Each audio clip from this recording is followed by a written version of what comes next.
Assalamualaikum warahmatullahi ta'ala wabarakatuh.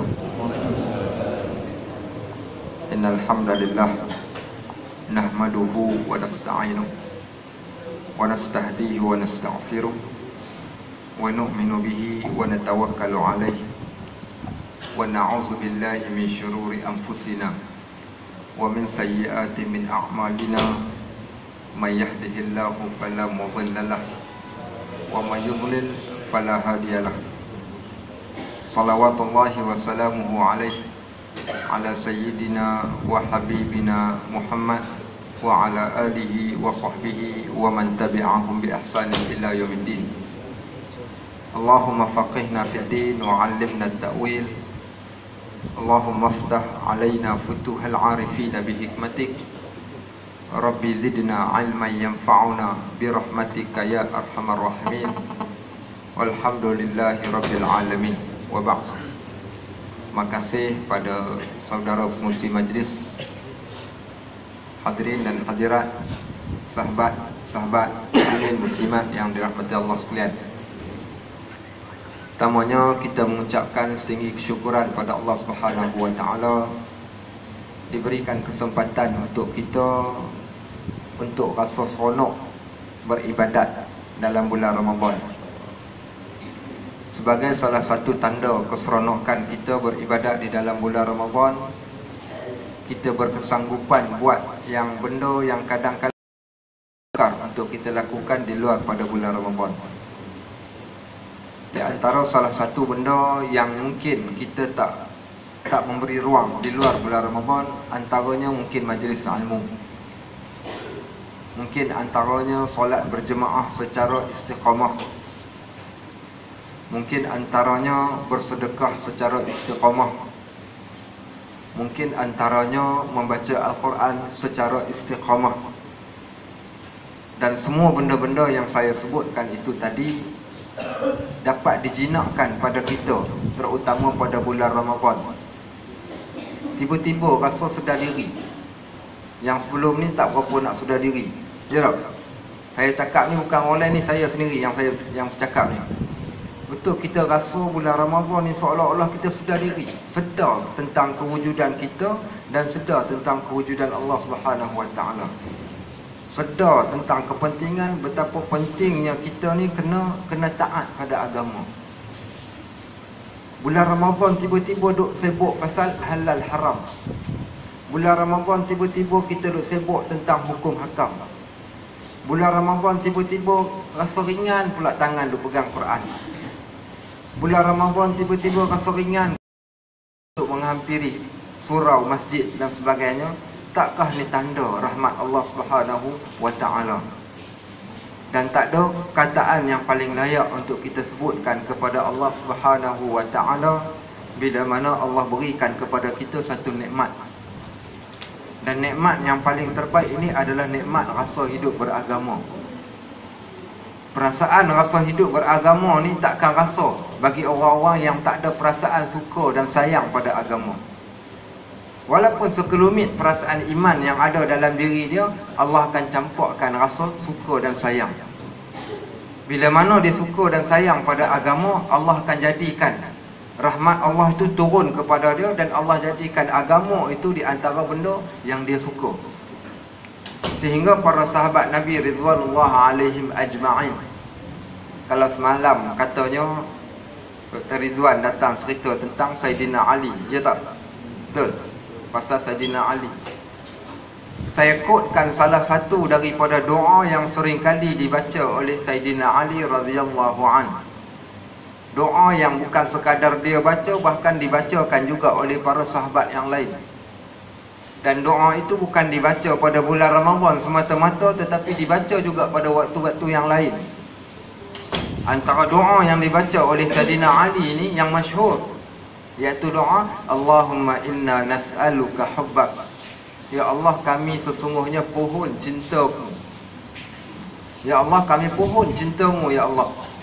Wa hubba man yuhibbuk, dan kami pohon cintakan kepada orang-orang yang mencintai kamu.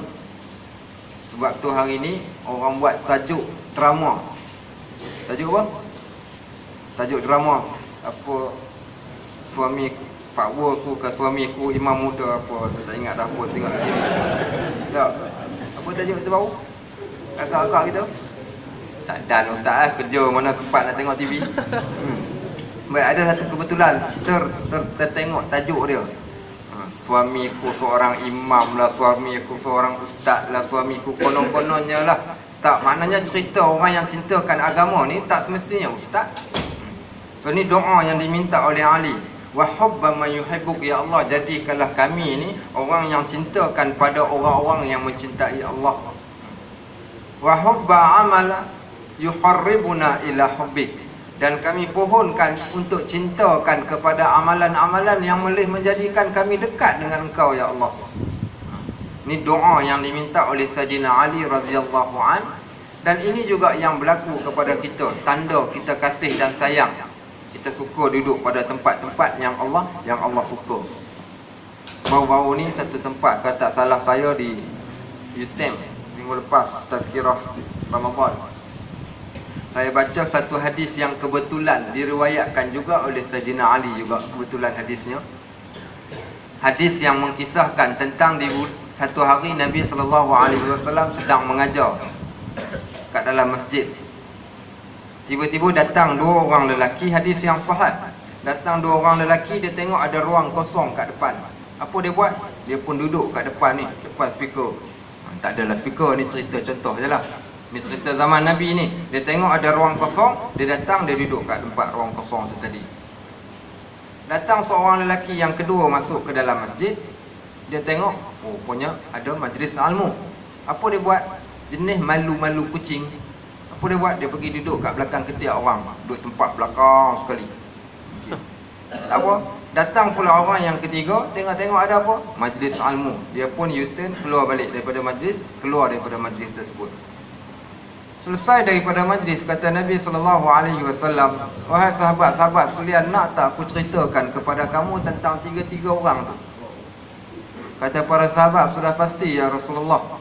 Kata Nabi SAW, orang yang pertama tu, orang yang sukakan pada benda yang Allah suka. Dia nak cari kelebihan di sisi Allah. Radhiyallahu anhum wa radu'an. Dia suka pada tempat-tempat yang Allah berikan rahmat kepada dia. Maka dia datang disebabkan kerana mengharapkan ganjaran pahala dan rahmat Allah yang Allah nak bagi kepada dia. Maka orang ni Allah akan berikan rahmat kepada mereka. Sebab mereka sayang pada benda yang Allah sayang. Sayang pada benda yang Allah sayang.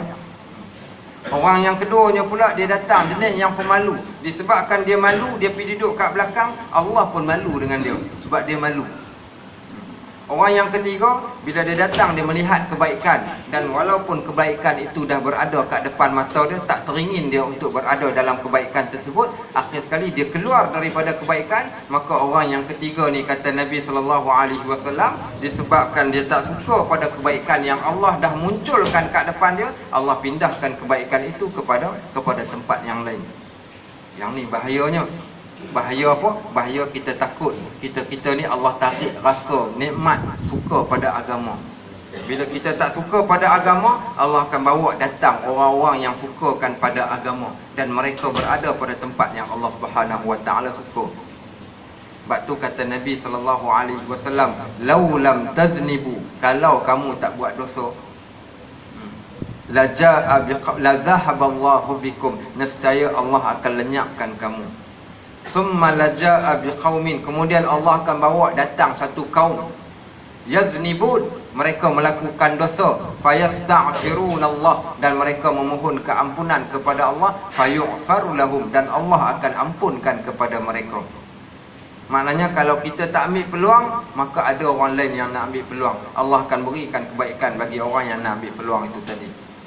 Muslimin dan muslimat yang dirahmati Allah, rasa seronok dengan agama, sayang kita dengan agama. Tapi agama ni dia bukan main fashion seronok saja. Sebut agama, kopiah kena letak kat atas kepala. Saya biasanya kalau saya pergi tazkirah dekat pejabat-pejabat ni, saya tak pakai kopiah. Tapi saya datang kat sini saja kebetulan. Yang pertama semangat Ramadan. Yang keduanya pula takut nanti orang tak kenal yang mana ustaz. Takut orang tunggu kat depan tu orang yang tak kenal saya. Tak apalah, letaklah kopiah kat atas kepala, orang tahu ni ustaz nak datang ceramah. Sebab kita tahu kita tak kenal mana orang tak kenal. Bila orang tak kenal, nak kena bagi tanda pengenalan sikit. So jangan pelik kalau sahabat-sahabat jumpa saya dekat Maidin, tengok saya pakai cap. Jangan pelik lah. Sebab ramai dah yang pelik. Yang datang tengok sekali, dia patah balik, dia tengok balik. Ustaz Najib kan? Dia kata nampak lain. Malam tengok pakai jubah, siang pakai cap. Sebab tu saya tak pakai cap, jadi saya datang kat sini ni.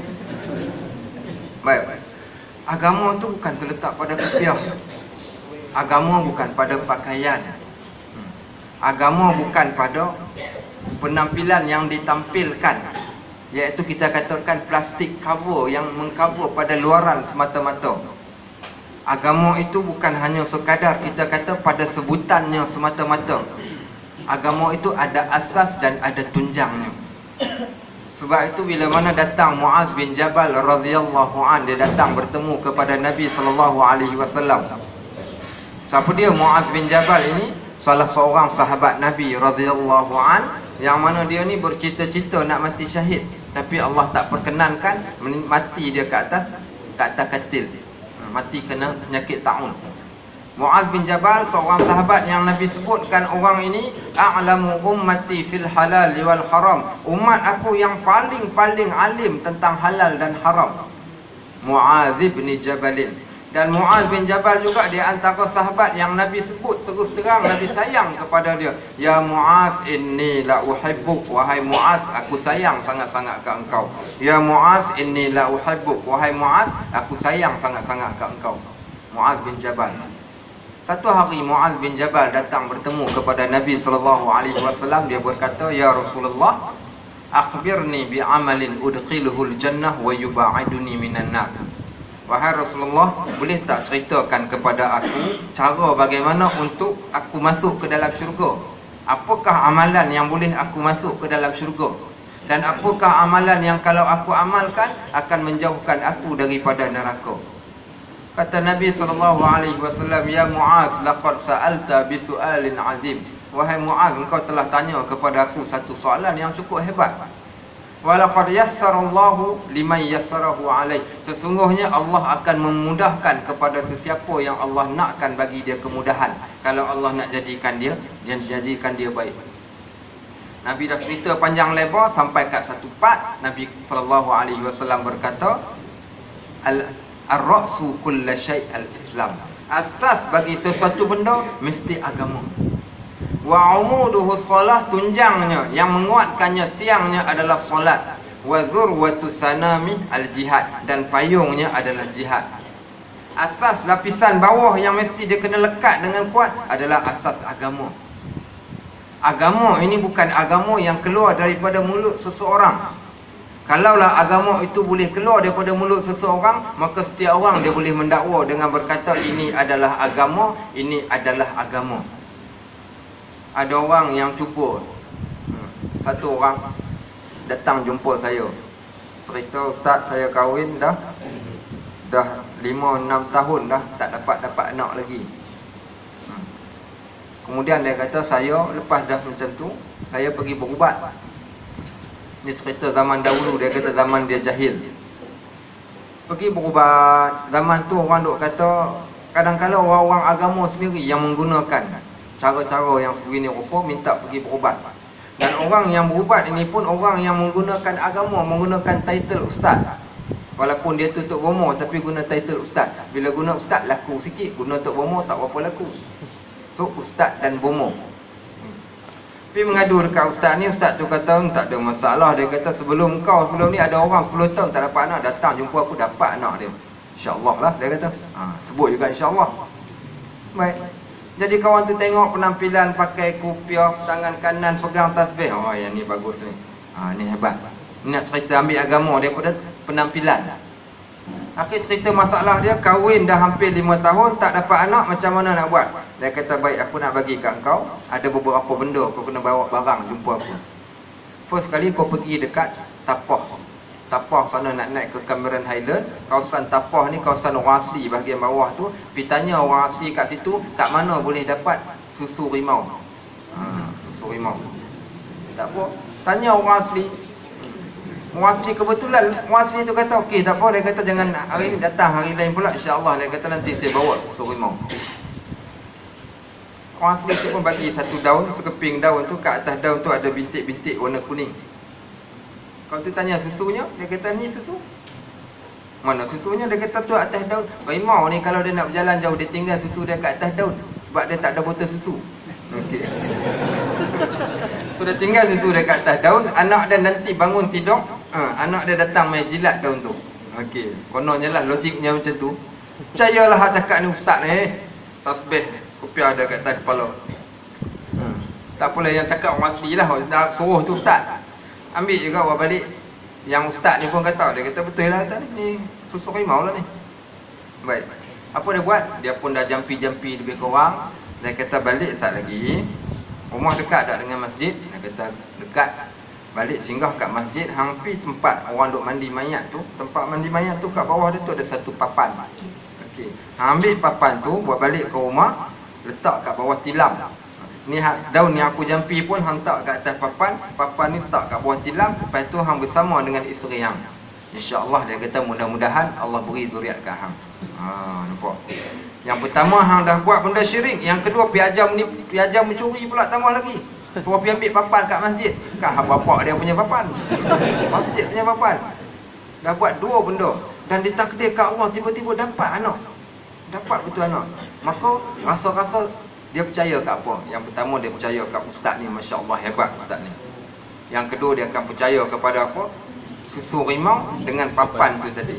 Nampak? Takkah jadi lahir anak-anak yang datang daripada benda yang syirik. Disebabkan Islam nak jaga, tak nak orang klaimkan yang berkata agama itu datang keluar daripada mulut seseorang, maka Allah bawa datang Rasul supaya manusia tak boleh reka. Kemudian setelah mana datang Rasul, diturunkan kepada Rasul itu Al-Quran, supaya Rasul itu sendiri pun dia bercakap pada panduan dia. Panduan dia adalah Al-Quran, kalamullah. Sehingga Al-Quran sendiri menyebut tentang Nabi SAW, wa ma yantiqu 'anil hawa in huwa illa wahyu yuha. Nabi tak cakap ikut hawa nafsu, melainkan apa yang Nabi SAW cakap adalah berdasarkan kepada wahyu. Sebab tu hari ni tuan-tuan kena tengok ibu saya yang bercakap, mana-mana ustaz. Kalau tanya dia satu-satu masalah, dia jawab. Tanya dia, itu pandangan ustaz ke? Yang tu pandangan agama. Kalau pandangan ustaz, kalau pandangan agama, dia ada dalil dia. Kat mana dalil dia? Sebab tu Nabi SAW ketika mana Hujjatul Wada', bila berlaku Hujjatul Wada', di antara khutbah-khutbah terakhir Nabi SAW, di akhir khutbah kata Nabi SAW, taraktu fikum amrain, aku telah tinggalkan bagi kamu dua perkara. Ma in tamassaktum bihima, kalau sekiranya kamu berpegang dengan dua perkara ini, lan tadhillu min ba'di, kamu takkan sesat selepas daripada aku. Kitab Allah wa sunnati, kitab Al-Quran dan sunnah aku. Dua benda ni kalau kamu pegang sungguh-sungguh, kamu takkan sesat.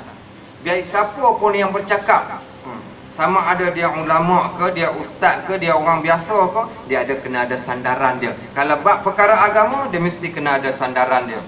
Melainkan bab-bab perkara yang tidak ada kaitan dengan agama, tidak ada kaitan dengan ibadat, yang tu tak apa. Adapun yang ada kaitan, mesti kena ada dalil. Contoh tanya, kita tanya kakak-kakak kita dekat belakang, raya ni nak buat kuih apa? Kuih samprit. Kuih samprit. Kuih samprit ni ada ke Nabi buat kuih samprit ni? Betul-betul juga. Tanya ustaz, Nabi buat kuih samprit tak? Ustaz tu kata tak buat. Ustaz kata tak buat. Kalau tak buat, macam mana? Kenapa kita boleh buat? Tak ke bid'ah namanya? Oh sudah. Sebab betul dah berlaku viral kat dalam. Jadi viral, saya ingat saya tahun lepas pun ada, tahun ini pun ada. Viral, ada orang yang bebal. Dia jahil, dia nak bagi orang lain sama jahil dengan dia. Dia hantar mesej pergi bagi dekat orang, kisah seorang pelajar Madinah balik daripada Madinah. Bila mana pelajar yang balik daripada Madinah ni, dia condemn mak dia dalam beberapa perkara ibadat, dengan dikatakan perkara ibadat itu tak bertepatan dengan agama, Nabi tak buat. Mak dia pun pedajal dia balik. Time dia bangun daripada tidur, kan time nak makan, mak dia tak sediakan makanan. Kemudian bila tak sediakan makanan, bila dia tanya, buka tudung tengok kosong, mak dia jawab apa? Dia kata tak ada dalil pun, dia kata yang mengatakan sekian-sekian kena buat masak sekian-sekian. Maknanya dia main macam tu. Atau perkara yang tidak berkaitan dengan agama, mana di situ tidak ada unsur yang dinamakan perkara bid'ah. So bid'ah ni berlaku kat mana? Bid'ah itu perkara sesuatu benda yang berhubung kait dengan ibadat. Yang mana perkara ibadat itu al-aslu fil ibadah at-tawaqquf. Asal pada ibadat itu hendaklah tawaqquf. Apa makna tawaqquf? Berhenti dulu. Nabi buat ke tidak? Nabi buat. Nabi buat, sila buat. Baik, tapi kalau Nabi tak buat, ada tak dalil-dalil yang membenarkan perbuatan tersebut untuk dibuat? Yang ni yang menjadi kecoh ni. Sebab tu saya bila diberi tajuk ni, mula-mula saya berat. Saya kata tajuk ni tajuk sensitif ni. Yang pertama aku cakap lebih, dia orang kata aku wahbi. Kalau aku buat lebih kurang, dia orang kata aku geng Yahnana pula. Tu maknanya kita ambil jalan tengah. Kita tak nak sampai ke tahap yang ta'assub. Kita tak nak sampai ke tahap yang melampau. Dan kita tak nak bermudah-mudah dalam agama. Yang ni yang saya nak sampaikan. Sebab tu saya tak ambil mendalam sangat. Kita ambil yang simple sahaja. Petikan daripada surah Al-Hajj, Allah Subhanahu wa ta'ala menyebut, wajahadu fillahi haqqa jihadih, dan berjihadlah kamu di jalan Allah dengan sebenar-benar jihad. Wajtabakum, ingat kamu wahai Muhammad dan pengikut-pengikutmu, Allah yang telah menjadikan kamu semua, kita semua hari ini adalah orang Islam. Wajtabakum wa ma ja'ala 'alaikum fid din min haraj. Kami tak jadikan urusan agama ni benda yang menyusahkan kamu. Agama ni bukan susah, dan jangan duk pening kepala kan dengan agama ni sehingga menjadikan susah dan sukar. Duk boleh-boleh buat solat tarawih 2 rakaat, pun boleh 4 rakaat, pun boleh 6 rakaat, pun boleh 8 rakaat. Duk pergi buat susah, ajak orang buat 36 rakaat. Ataupun duk paksa orang buat 20 rakaat. Bila orang buat tak nak buat 20 rakaat, kita pandang orang yang tak nak buat tu dengan pandangan yang seolah-olah hina sangat. Ada setengah masjid, kalau dia buat 20 rakaat, pada rakaat yang ke-8 orang buka keluar ramai-ramai, mumuh Papa Haji buka toleh ke belakang. Tengok orang yang keluar tu, seolah-olah tengok orang yang keluar tu pandangan mencemooh. Apa koman sebana, tengok makan nasi 3 pinggan 20 rakaat tak boleh solat. Aku tua-tua boleh solat sampai 20 rakaat. Tak payah nak peleceh benda yang macam tu. Sebab apa? Agama tu mudah. Yang simpulkan, jangan duk sulitkan dia. Benda yang sunat, jadikanlah dia sunat. Benda yang wajib, jadikan dia wajib. Pernah jemput tak dekat sini Brother Lim Joysun? Pernah jemput tak? Oh, kat luar. Dia tak pernah datang ni kat sini. Try jemput sekali. Boleh jemput sekali. Ataupun kalau ada kosong lagi dalam bulan Ramadan ni, bagi tahu kat saya, nanti saya tolong bagi tahu kat dia. Brother Lim Joysun, bagi dia basuh sikit. Brother Lim Joysun, saya bawa Brother Lim Joysun pergi ceramah kat satu tempat. Tempat ni geng-geng, semua geng ada janggut belaka. Siapa tak pakai janggut, tak ada janggut ni bid'ah belaka. Nabi suruh simpan janggut, jangan cukur janggut. Saya bawa Brother Lim pergi ceramah kat situ. Brother Lim kena basuh dengan dia orang kat tangan. Minta maaf, Brother Lim nak tanya, macam mana kita nak cakap tentang agama kalau brother sendiri tak jaga benda-benda sunnah dalam agama? Janggut tak ada. Dia kata kejap lagi kena dia orang ni. Memang kena sungguh. Apa kata Brother Lim? Dia kata, baik, apa hukum janggut? Orang tu kata wajib. Kau mana kau cakap wajib? Kau biar betul. Apa dalil kau kata wajib? Sedangkan perbahasan ulama dalam bab janggut ini adalah sunnah. Siapa rasa nak simpan janggut, simpanlah. Siapa yang tak nak simpan janggut pun terpulang bagi dia. Baik, kepala botak sunnah ke tidak? Botakkan kepala, sini ada 2-3 orang kepala botak ni. Kalau tanya, botak asli?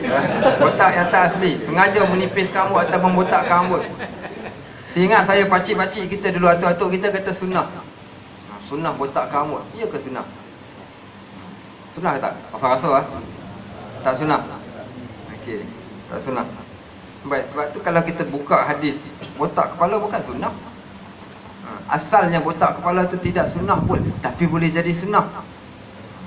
Okey, kenapa tak sunnah? Kerana Nabi SAW tak pernah berkepala botak, melainkan ketika mengerjakan ibadat haji. Waktu tu saja dicukurkan kepala, waktu lain tak. Menunjukkan bukan perbuatan yang dilazimi oleh Nabi SAW. Tetapi macam mana nak klaimkan dia jadi sunnah? Yang ni selok-belok yang ni yang menjadikan kadang-kadang orang awam jadi keliru. yang menyebabkan mereka salah anggap. Dan ada orang yang bila dia botak kepala, dia suruh orang lain semua botak. Tok guru botak, anak murid semua kena botak. Ni tak kena. Okey. So kat mana nak ambil dalil? Dalil daripada hadis Ja'far. Bila mana Ja'far bin Abi Talib mati syahid dalam peperangan Mu'tah, anak dia jadi anak yatim. Nabi tengok anak dia ni tak terurus, rambut dah panjang, kemudian lekat pasir kat tengah kepala, kusut masai. Nabi kata kat sahabat, botakkan kepala anak dia. Kenapa tujuan botak? Sebab senang nak uruskan diri. Sebab dia dah jadi tak terurus rambut mereka, dibotakkan kepala supaya boleh menjaga kebersihan. Yang tu boleh. Kalau orang tanya kenapa botak? Sebab nak menguruskan diri senang. Saya rambut saya ustaz jenis rambut tajam.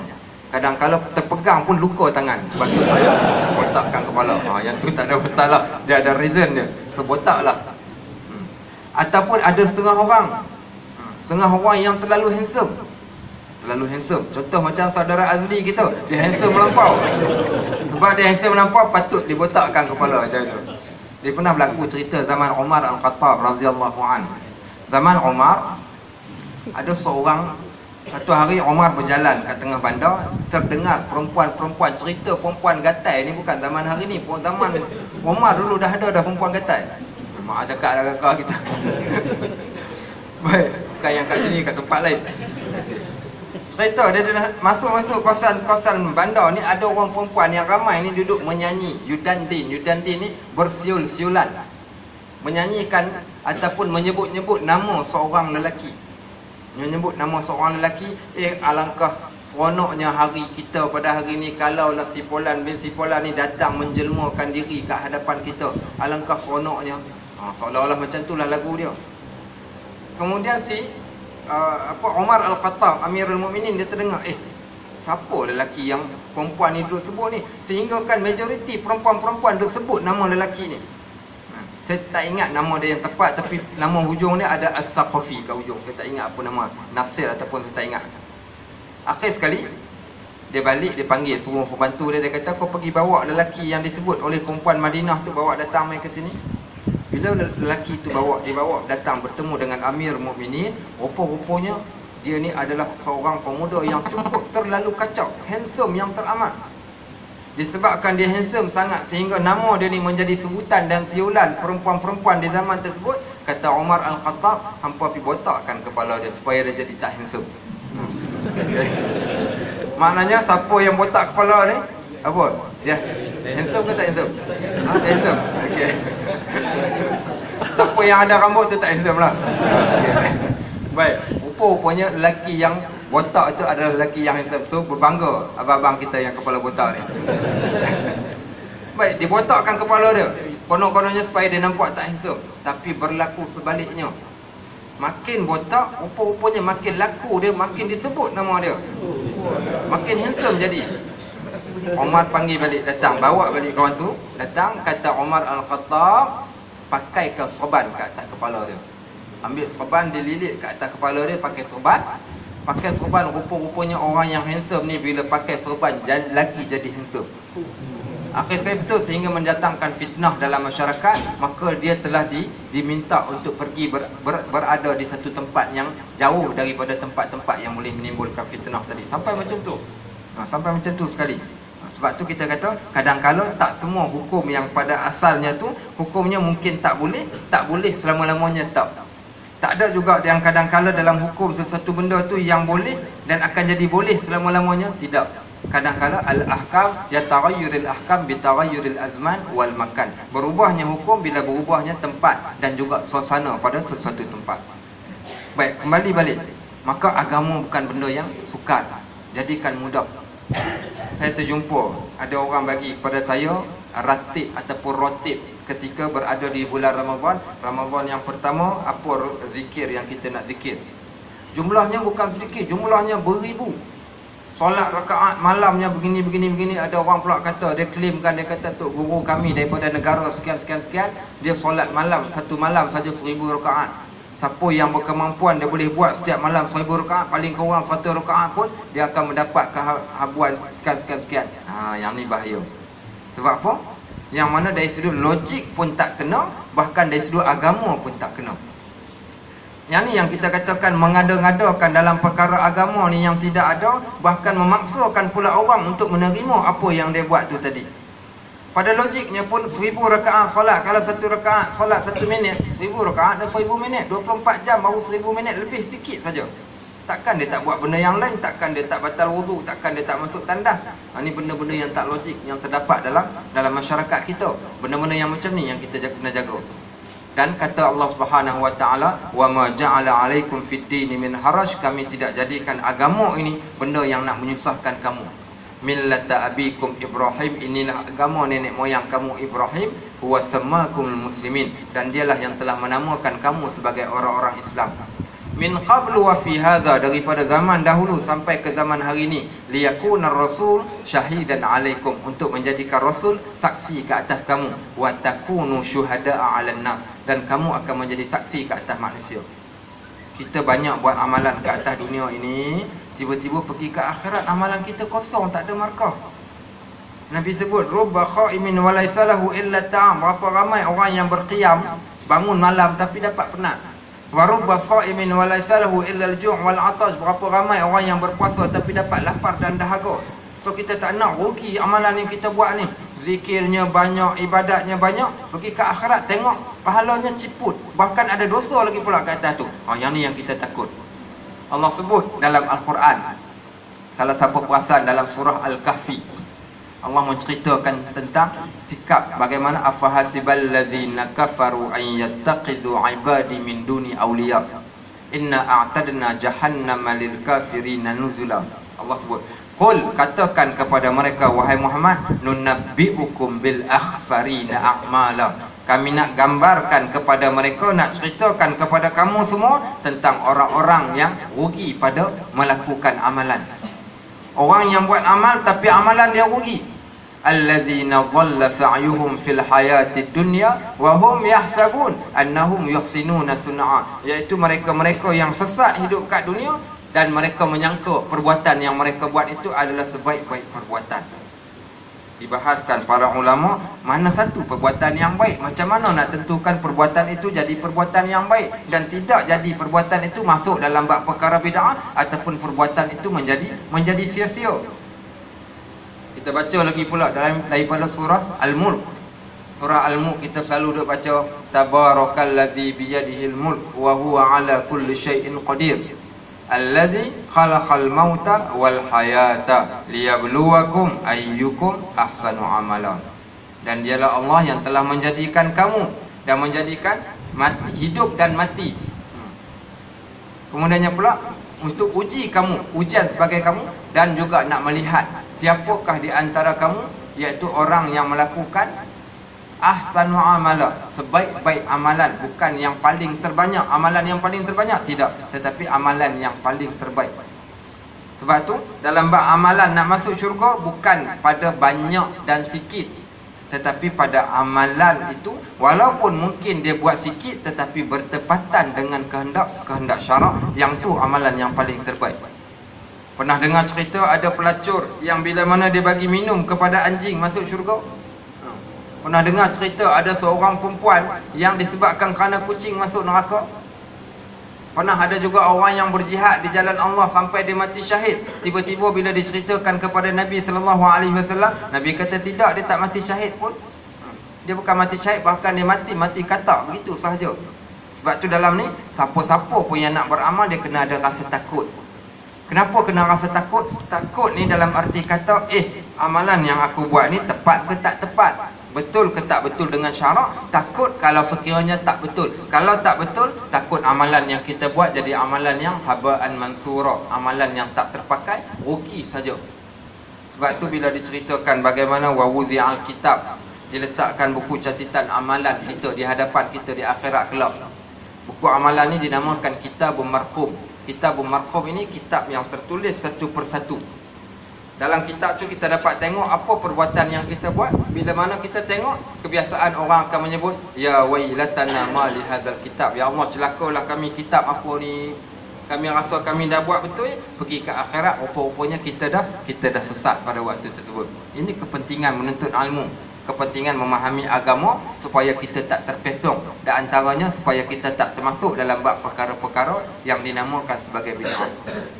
Baik, saya ambil sikit hadis berkaitan tentang bid'ah, hadis yang sering kali dibacakan ini. Inna khairul hadi hadis daripada hadis yang cukup masyhur, hadis yang menceritakan tentang bid'ah. Kata Nabi sallallahu alaihi wasallam, inna asdaqal hadis kitabullah, sebenar-benar cerita adalah Al-Quran. Wa khairul hadi, dan sebaik-baik petunjuk hadi Muhammadin sallallahu alaihi wasallam, petunjuk Nabi sallallahu alaihi wasallam. Wa syarrul umur muhdatsatuha, seburuk-buruk perkara-perkara yang diada-adakan, iaitu dalam bab perkara agama. Wa kullu muhdatsatin bid'ah, dan pada setiap benda yang diada-adakan itu bid'ah. Wa kullu bid'atin dhalalah, dan bid'ah itu adalah benda yang sesat. Wa kullu dhalalatin finnar, dan sesat itu boleh membawa manusia masuk ke dalam neraka. Kita baca hadis ni kita takut. Takut apa? Takut kita termasuk dalam tu. Sebab itu bila mana seseorang itu dia nak beramal, ada dua hadis yang mesti dia kena pegang. Supaya apa? Supaya amalan yang dia buat itu akan menjadi lulus di sisi Allah. Supaya lulus. So macam mana nak buat? Ada dua hadis. Yang hadis ini dikatakan para muhaddisin hadis yang memasuki pada semua cabang-cabang ibadat. Hadis yang pertama, sesiapa saja yang nak beramal, contoh kita katakan kelab badan Islam dekat Infineon ni nak buat satu majlis, nak kutip tabung. Tabung apa? Tabung derma, dana untuk nak buat bantuan kepada sahabat-sahabat yang susah di bulan Ramadan ni. Kita nak dapat duit dengan cara yang mudah, kita pun pergi cari dekat tempat-tempat yang tertentu. Ada tempat sumber yang halal, ada tempat sumber yang haram. Maka pada waktu tersebut, kalau datang daripada sumber yang halal, halal jadinya. Tapi kalau datang daripada sumber yang haram, maka dia akan haram jadinya. Nak kena cek sampai ke tahap yang macam tu. Sama juga dalam bab ni, dan kena tengok pula pada niatnya pula. Contoh kita panggil masuk ke dalam surau ni, kita jemput seorang penyanyi. Jemput siapa? Kita jemput M. Kilau mai datang bergelek kat dalam surau, kutip tabung, penuhkan tabung surau. Niatnya nak penuhkan tabung surau, nak bantu orang susah. Niat baik tapi tak bertepatan dengan syarak. Niat yang baik saja tapi tak bertepatan dengan syarak, tetap tak boleh. Walau bagaimanapun, yang pertama, sesiapa yang nak melakukan apa-apa amalan, syarat yang pertama mesti niat kerana Allah. Innamal a'malu binniyat. Hadis ni sebagai pegangan pertama. Yang kedua iaitu hadis kullu man ahdasa fi amrina ma laysa minhu. Hadis yang diriwayatkan daripada Aisyah. Kata Nabi SAW, siapa yang mengada-ngadakan perkara yang tidak ada asas dalam agama, fahuwa rad, amalan tersebut akan tertolak. So kena cek. Yang pertama, niat betul tak? Betul. Cek yang keduanya pula, bertepatan tak dengan agama? Tak bertepatan. Tak bertepatan, tolak tepi. Bertepatan tak dengan agama? Bertepatan. Bila bertepatan, maka kita buat. Ini cara ukuran, timbangan yang diletakkan oleh para ulama, bagaimana nak mengklasifikasikan benda tersebut, boleh buat, tak boleh buat. Bid'ah, tak bid'ah, kebiasaannya datang dahulu daripada dua hadis ni, pada bentuk yang umumnya. Dan ini yang berlaku. Hari ini orang duk sibuk bincang tentang bid'ah yang pelbagai. Ada orang duk bincang bid'ah tentang masalah Yasin malam Jumaat. Ni benda-benda yang dah dibincangkan lama, kita tak perlu nak bincangkan lagi. Cukup bagi saya kalau orang tanya saya, Ustaz, apa pandangan Ustaz baca Yasin? Quran, baca pi lah. Nak baca Yasin malam Jumaat, dia nak baca malam apa pun ikut suka bapak dia lah. Okey, baik. Malam Jumaat, baik, boleh baca, tapi jangan i'tiqad dengan berkata baca Yasin malam Jumaat kerana Nabi baca. Yang ni salah. Tapi baca Yasin tu apa dia? Yasin tu Al-Quran. Ada orang kata, bukan ke bid'ah baca Yasin malam Jumaat? I'tiqad mengatakan kena baca Yasin malam Jumaat, yang tu bid'ah. Tetapi perbuatan baca Yasin tak, perbuatan tak bid'ah. Yasin tu adalah Al-Quran. Tak ada masalah. Okey, contoh berkaitan isu tahlil pun saya tak nak masukkan dalam bab kat sini, banyak dah dibincangkan oleh para alim ulama semua. Kita nak ambil benda yang bid'ah, realiti yang berlaku pada hari ni. Apa dah bid'ah dia? Bid'ah dia iaitu menolak pada perkara-perkara yang dihukumkan wajib pada kita, tapi kita tak mau nak buat. Ini pun bid'ah juga ni, bid'ah bentuk baru. Bid'ah lama-lama tadi saya tak nak tinggalkan, tapi ambil bid'ah yang baru. Contoh kita katakan, kita ambil part, maaf cakap kakak-kakak kita Yang kadang-kala mungkin yang duduk dalam ni semua baik-baik belaka ni, mungkin yang ada kat luar sana, yang kadang-kala sampai ke tahap tak sensitif terhadap keadaan persekitaran. Walaupun dia tak sensitif pada agama dah satu hal dah, kadang-kala tak menghormati keadaan-keadaan berlaku. Saya di MMU banyak bid'ah-bid'ah yang terkini yang berlaku kat sana. Apa dia bid'ah terkini? Antara salah satu saya bagi contoh. Baik, kalau orang tanya kenapa seluar dalam, apa hukum pakai seluar dalam? Apa hukum pakai seluar dalam? Wajib ke? Sunat ke? Harus ke? Bid'ah ke? Okey. Dah kata bid'ah ni sebab Nabi tak pakai. Nabi pakai tak pakai? Sudah bincang saya macam tu jenuh. Hukum? Harus. Boleh jadi wajib tak? Boleh. Kalau kau pakai pergi semayang tarawih, pakai kain plekat cap kerusi, kain cotton tu. Seluar dalam tak pakai, cerita dia time sujud memang orang nampak ke belakang. Saya teringat saya zaman nakal tu bulan Ramadan, ya Allah jahat. Zaman tekatan 1 dah waktu tu. Kita tunggu time semalam yang tarawih, time orang sujud, kita cek orang tua mana yang tak pakai seluar dalam. Duduk kat belakang pergi jentik telur, ting. Melompat orang tu dulu lari. Malam pertama lepas, malam kedua lepas, malam ketiga saya tak lepas. Rupanya dia orang pasang perangkap, ada seorang pergi tunggu kat belakang. Time saya jentik saja, datang seorang kat belakang. Time saya nak lari keluar, dia tahan kat pintu, dia penampau sekali. Waktu tu kesnya, dia buat penanya kat orang. Baik, kita seluar dalam. Saya tak pernah kenal. Tahu tak G-string apa G-string? Tahu G-string? Tak tahu? Ya, mau tak tahu. Tak tahu? Tahu? Okey, G-string. G-string ni bukan apa namanya jenama aksesori kereta, bukan. Ni bukan jenama topi keledar, bukan jenama kereta, bukan apa namanya apa-apa benda, barangan-barangan biasa. G-string ni apa dia? Seluar dalam. Saya tak kenal G-string. Mula-mula saya datang Melaka, saya tak kenal, sumpah demi Allah. Wallah, kata Firamli. Tak kenal pun G-string ni apa. Waktu zaman saya belajar, saya tak kenal G-string. Melainkan setelah 2 tahun, 3 tahun macam tu saya masuk MMU, mengajar bahasa Arab. Mengajar bahasa Arab, kita tempat mengajar tu dia bertangga macam tu kan. Kebiasaan hari ni, kalau di kampus, yang duduk kat depan ni bukan orang lelaki, yang duduk kat depan orang perempuan. Ni terbalik, orang perempuan kat belakang kan, orang lelaki kat depan. Tapi ni cara yang betulnya. Tapi yang berlaku dekat kampus kebiasaannya, orang perempuan akan duduk depan, ramai-ramai duduk depan, puak-puak lelaki jadi pemalu yang amat, jadi anak dara duduk belakang. Kita mengajar kena round, sebab saya mengajar bahasa Arab. Kena round seorang pelajar, seorang cek apa yang dia tulis, suruh dia sebut. Baik, dah selesai yang depan, pergi ke belakang pasal budak-budak lelaki. Tiba-tiba sampai kat grup budak lelaki ni, dia orang duk muncung-muncungkan mulut. Dia orang kata, "Sur, tengok depan." Saya kata, "Tengok apa?" Dia kata, "Tu tengoklah depan tu, budak perempuan tu." Saya kata, "Kenapa dengan dia?" "Sur, tengok bontot dia." Dia kata, kau nak suruh aku tengok bontot dia?" Dia kata, "Tak ada, tengok dia pakai apa." Saya pun tengok, dia perasan. Dia pakai seluar, waktu yang sama dia duduk macam ni, dia tak sandar. Dia duduk macam tu. Bila dia duduk macam tu, kita nampaklah ada benda bertali dari pinggang dia tu turun ke bawah macam tu. Kita pun kata, dia macam ni. Saya kata, "Apa benda tu?" Dia kata, "Yang tu lah G-string, Ustaz." Oh, saya kata, "Tu G-string, baru saya tahu nama dia G-string." Apa?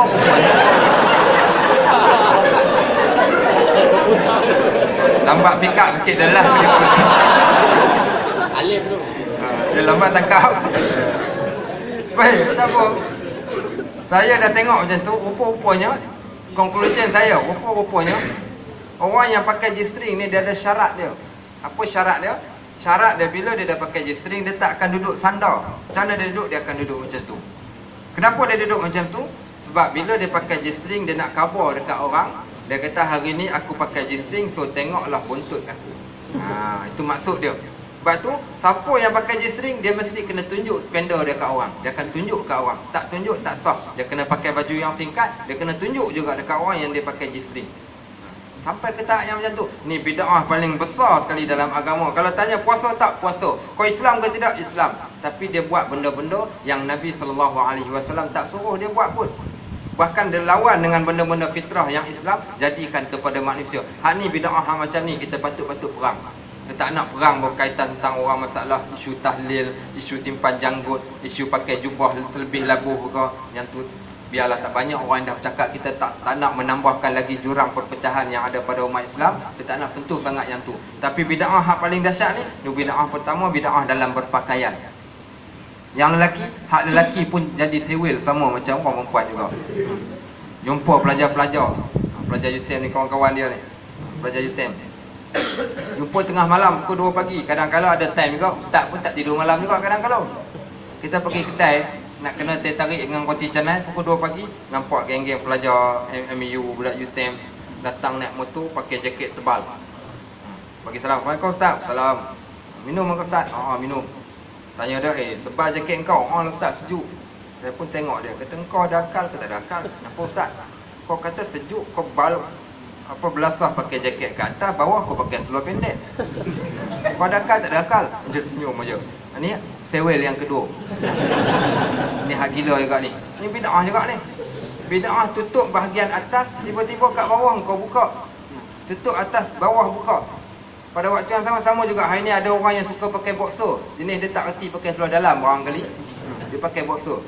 Bila kau pakai boxer, kau nak pakai boxer 3 lapis pun kau pakai, tapi tak payahlah tunjuk kat orang. Pakai boxer tapi pakai baju yang singkat, tunjuk dekat orang, kadang-kadang semayang sengaja ditunjukkan sampai nampak ke lurah-lurah kita katakan. So, yang ni antara benda-benda yang patut kita jaga. Ada satu lagi trend budak lelaki, dia pakai seluar kain, apa dia panggil tu, Allah salah, kakis tu kan, kain kakis tu, seluar yang sempit, ketat sikit bahagian atas sehingga menampakkan bentuk dia. Kalau kita katakan hak orang lelaki tengok pun kata lain macam, ini kan pula orang perempuan yang tengok. Apa ingat orang perempuan tak ada geram? Kadang-kadang betul. Ada hak lelaki yang pakai, kadang-kadang betul. Dia ada satu trend hari ni, kalau tengok kat supermarket, trend seluar yang dijual. Kalau kita pakai, dia akan menampakkan bentuk. Walaupun kita katakan tak setara mana, tapi dia akan nampak setara mana. Walaupun tak nampak. Shape dia tu, shape menjadikan nampak seolah-olah gagah lah sangat kononnya. Tengok dari sudut luarannya. Yang ni yang nampak kita katakan. Benda-benda yang macam ni nak kena jaga. Iaitu dalam bab cara berpakaian. Bid'ah yang besar berlaku dalam bab berpakaian. Ramai hari ni orang yang pakai menutup aurat, pakai tudung, pakai baju kurung barangkali, tutup aurat nampak pada zahirnya, tapi tak semayang. Yang ni pun bid'ah sesat. Bukan bid'ah ni, maknanya kesesatan yang terlalu besar. Ada orang yang berpuasa tapi tak solat. Ini pun bid'ah yang besar juga dalam masyarakat kita, yang kita nak kena bawa mereka untuk menghampiri kembali balik kepada jalan agama. Tak payahlah duk kalut sangat berkaitan isu maulud ke isu apa tu, iaitu biarkan orang-orang yang ahlinya untuk bincangkan. Adapun kita ni banyak lagi benda yang kita nak buat. Kadang-kadang kita melampau-lampau. Ada saya tegur satu orang kat grup taman saya ni, ya Allah Akbar. Dia seorang saja yang boleh post. Bukan maksud dia seorang boleh post, dia seorang saja duk post. Yang paling terbanyak sekali duk post mesej. Kejap-kejap dia hantar ni bid'ah tu, kejap-kejap dia hantar, bukan isu bid'ah, isu bab ni lawan geng-geng hak duk kata bid'ah. Semua mesej-mesejnya mesej yang ajak orang bergaduh berlaku. Kita duk pergi semayang subuh pagi-pagi kat surau. Tengok kau buat mesej kau main lagi.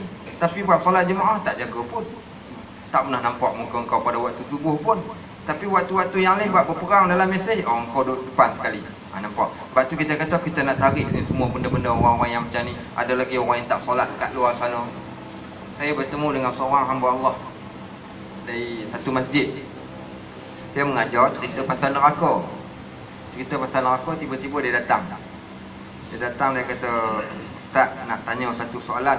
Baru saja Ustaz nak tanya, tiba-tiba dia menangis. Saya pun tanya, "Apa bang?" "Tak apa abang, relax dulu. Dah okey, cerita kat saya." Dia kata macam ni Ustaz. Dia kata, "Ustaz, saya buat dosa banyak sangat." Saya tanya, "Buat dosa apa?" "Tak tahulah." Dia kata, "Ustaz, saya tak pasti Allah ampunkan tidak dosa saya ni." Saya tanya dia, "Dosa apa abang buat?" Dia kata, "Ustaz, saya jamu anak isteri saya dengan duit yang haram. Daripada anak saya yang pertama sampailah anak saya hari ni, saya jamu anak saya dengan duit yang haram." Saya kata, "Duit itu datang daripada mana?" Dia kata, "Ustaz, saya kerja driver lori arak. Dalam keadaan isteri saya tak tahu, anak-anak saya pun tak tahu saya kerja." Punya dahsyat dia simpan ni. Daripada zaman bujang sampai berkahwin, sampai anak dah besar. Dengan duit tu juga dia kata dia belanjakan kepada anak dia ni, sehingga salah seorang anak dia ni masuk sekolah tahfiz hari ni, tapi dengan duit yang haram tu. So dia rasa bersalah yang teramat sangat. Dia tanya, "Kenapa yang terjebak macam tu?" Dia kata, "Yalah Ustaz, jahil." Nampak? Hari ni banyak lagi benda-benda kejahilan yang berlaku dalam masyarakat kita yang kita nak pulihkan mereka. Kaum keluarga kita yang tak solat, berapa ramai yang kita nak kena kejutkan kita. Hari ni mungkin ada yang dah berkahwin, yang anak dalam peringkat umur remaja, ataupun yang kurang sikit daripada remaja. Anak-anak kita yang kita nak jaga hari ni, kerana mereka bakal mewarisi pada generasi yang akan datang. Kalau sekiranya kita tak jaga mereka daripada menarik mereka kepada agama ni, rosak, punah kita. Berlaku juga baru-baru ni, 3 bulan yang lepas, seorang pelajar politeknik, mak dia telefon, kata, "Ustaz, nak jumpa Ustaz."